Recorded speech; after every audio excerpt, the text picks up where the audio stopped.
पूरे एग्ज़ाम का जो डिज़ाइन था वो आज तक जितने एग्ज़ाम्स मैंने देखे हैं उसमें सबसे ज़्यादा सिक्योर। कान में ब्लूटूथ डिवाइसेस या अन्य डिवाइसेस लगा करके ही नकल कराई जा सकती थी।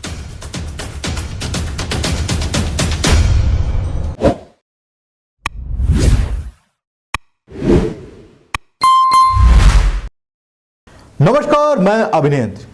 परीक्षाओं में सेंधमारी करने के लिए साल्वर गैंग हमेशा एक्टिव हो जाता है। अखबारों में या अन्य मीडिया प्लेटफॉर्म पर हम हमेशा खबर पढ़ते हैं कि हर परीक्षा में कोई ना कोई नकलची पकड़ा जाता है। ये साल्वर गैंग देश के युवाओं को बर्बाद कर रहा है। ये वो गैंग है जो देश के छात्रों को गुमराह कर रहा है। ये वो गैंग है जो गलत तरीके से छात्रों को गुमराह करके परीक्षा को पास करवाना चाहता है। ये वो गैंग है जो पैसे के लालच में देश को दीमक की तरह चाट रहा है, शिक्षा व्यवस्था को दीमक की तरह चाट रहा है। लेकिन यूपी एसटीएफ ने भी अब टेक्नोलॉजी का इस्तेमाल करना शुरू कर दिया है और इस टेक्नोलॉजी के जरिए यूपी एसटीएफ साल्वर गैंग को एक्सपोज भी कर रही है। जी हां, एआई टेक्नोलॉजी ये ऐसी टेक्नोलॉजी है जो हर चीज का जवाब देती है और अब यूपी एसटीएफ ने इसी टेक्नोलॉजी का इस्तेमाल कर दिया है और साल्वर गैंग को एक्सपोज कर दिया है।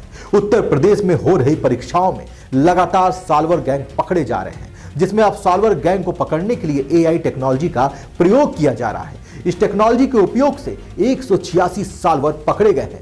एडीजी एसटीएफ अमिताभ यस ने खास बातचीत करते हुए बताया कि यूपी पुलिस और एसटीएफ लगातार जिले की पुलिस से मिलकर इनको पकड़ रही है और साथ ही अलग अलग टेक्नोलॉजी का उपयोग करने वालों को भी पकड़ा जा रहा है। जी हां, पिछले दिनों में आपने देखा होगा कि परीक्षाओं में किस तरह से नकलचियों ने छोटे छोटे ब्लूटूथ डिवाइस को अपने कान में लगाया था और वो परीक्षा देने बैठ गए थे, लेकिन यूपी एसटीएफ की टीम ने उन्हें धर दबोचा।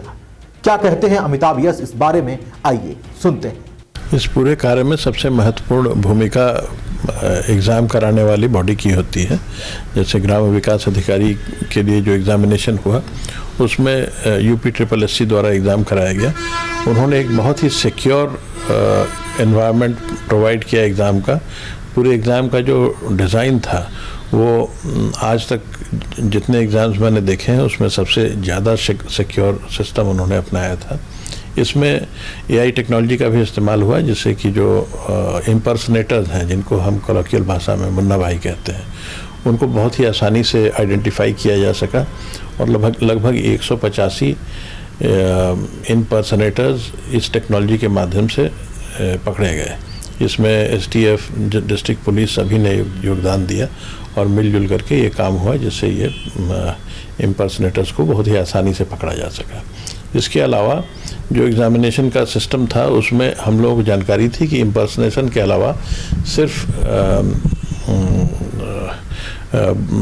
कान में ब्लूटूथ डिवाइसेस या अन्य डिवाइसेस लगा करके ही नकल कराई जा सकती थी। उसके लिए भी हम लोग काफ़ी सतर्क थे और गैंग्स भी आइडेंटिफाई हुए और काफ़ी लोग पकड़े भी गए।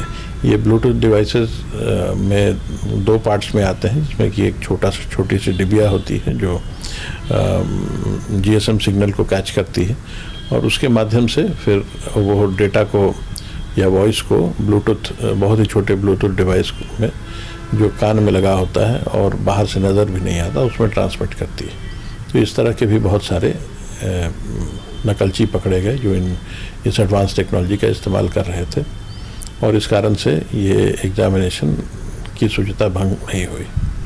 जो कॉम्पिटिटिव एग्ज़ाम्स हैं और जो रिक्रूटमेंट एग्ज़ाम्स हैं उसमें बड़ी डेस्परेशन रहती है लोगों को गेट थ्रू करने की। इन कॉम्पिटिटिव एग्ज़ाम्स के माध्यम से एक नौकरी मिल जाती है जो कि एक बहुत ही प्रेशियस चीज़ है और इसके लिए लोग कुछ भी करने को तैयार हो जाते हैं।